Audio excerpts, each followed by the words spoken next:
Wow! Wow, tinola tayo, tanghali.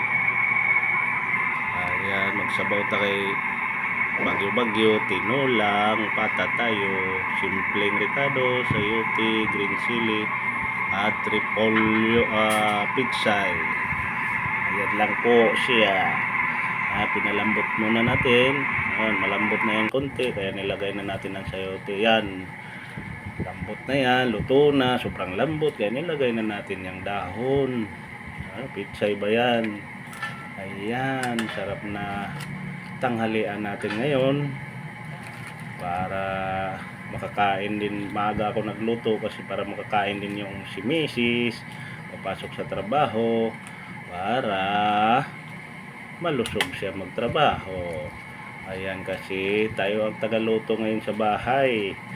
Tayo ang tagaluto, tagalaba, tagabantay, tagahatid, dabe. Basta tayo ang taga. Lahat ng taga. Lahat ng taga, basta tayo taga, tagahatid. Ayan, sarap na yan. Lutuin lang kunti ang wag lang masyado palambutin kasi pangit yung dahon pag sobrang lambot. Parang half cook lang para masarap. Ayan na, let's eat na tayo ngayon mga kaibigan. Kasi luto na yan, sobrang lambot na. Ayan na po siya, ang ating umagahan.